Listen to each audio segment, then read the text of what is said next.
How to get rich. Manipuri da hairagana karamna paisa paigedage.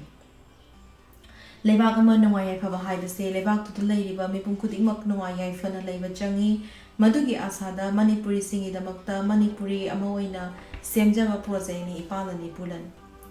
Yam sing adum hainase paisa paibase mi khuding loi pamnai tabu paisa paininge ka haibase eko ikaini kaigino hairaga akoigi miyoibagi mi wakhalda paisa paiba haibase mingondagi paisa haludragadi mingondai huraludragadi natraga drakkarba tawdradi natraga aranba amabu tawdragadi paisa paiba yade paiba ngamoi haibe wakhanda leineiba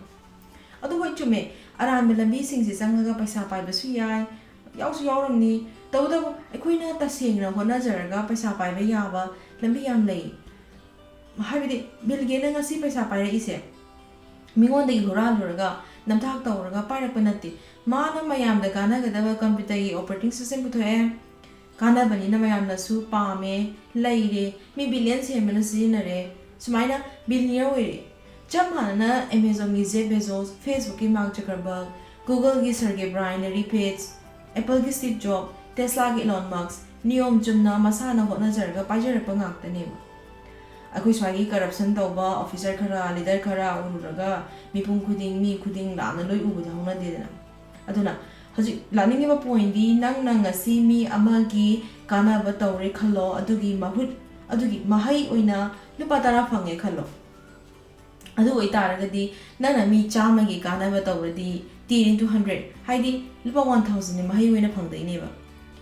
sumaina mi lisingi mi lising taragi mi lakh amagi or mi crore amagi kana ba tawragadi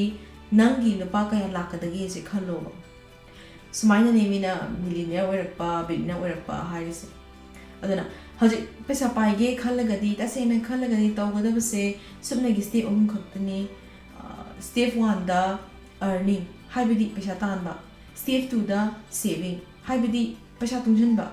step 3 da investing haibidi pesa na pesa tanhanba ahan step 1 da earning se pesa tanbada mathakta ngasai Bill Gates hoi Mark Zuckerberg hoi palido aduga chamane tabu nana khanbe yai moi ga khoiga manade moi tawa dumaina ekhoisu tawba hairoi haite kan adu moi programming tawina nangsu programming taw haibi wana tiba nangna tawba yaba malemna kana ba piba ngamba fa product puthokpa natraga service piragadi adugi mahidi nanga soidana phangridana India manungda fawba chumna cha khaktang yonbada crorepati oikhwa mi leirabani aduna hoji tawgadaba haibabu nangna hana cha yolame khallo nongmada mi tara tha ame khallo adu oi taragadi nangna nongmada mi chamada mi lisingda kamai thangangani haibase tikhangadabneba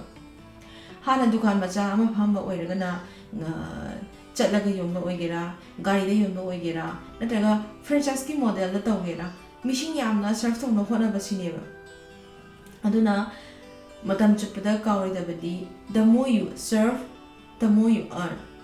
nangna missing hena serve tawri makai nangna paisa hena tanbagi khulong chawa phangani step 2 saving nangna ngasi talaba paisa do tungsindragadi kaimda kana roi chama tanbada chama chawa lishing tanbada lishing dumang roshilagadi yararoi aduna yani makai paisa se tungsinaba honagadamni pot ama leiba matamda pot adu tangai phadabagi leiribra natraga misu pamnei misu leinei aisu pami hayan leiribra munna khandaba ma changneba kawridabadi lishing tara talaga lishing tara chathokba midibudi lupa lishing manga khak talaga lishing ama natraga ani lungjanbadar hena phayeba step 3 investing haibase paisa na paisa tanhanbani khudam oina hairabada nangna nangi tungsalakpa paisa du nangna bank ta putho e khalo madugi interest oina thagi oigera chahi gi oigera paisa lakani sumaina invest tawba yaba lambi mayam le khara palabda stock market ta invest tawraga capital appreciation amadi dividend gi form da paisa tanhanba yaiba real estate ta nangi paisa du na lam leiraga amadi dukan leiraga sadokpa yai thagi ren lakani ba sumaina bonds da annuity da index fund da mutual fund da makan mayam like invest taw yabada adubo yam thina maru oiba point amadi ko sukau kaoidaba point di akhoi gi invest tawba matamda invest ama tawba matamda capital haigera principal haigera paisa marep se si sunga han me yadeba amuko mahan gradi once bu mahan gradi talakadaba tamasina talakadaba mathoi amadi mathoi dina talakadaba mathoi dusu loina mangraneba aduna paisa invest tawba matamda chekshina yamna munna thigalaga tawgadabani mina thada interest oina 3% 4% 5% or even 10% pini bo high taraga su mari mangba yaba chingnaba leiragadi invest tawidabani masiga marina malemgi fauraba American investor Warren Buffett na haiba akoi investing gi oiba rule ani khak lei rule number 1 da never lose money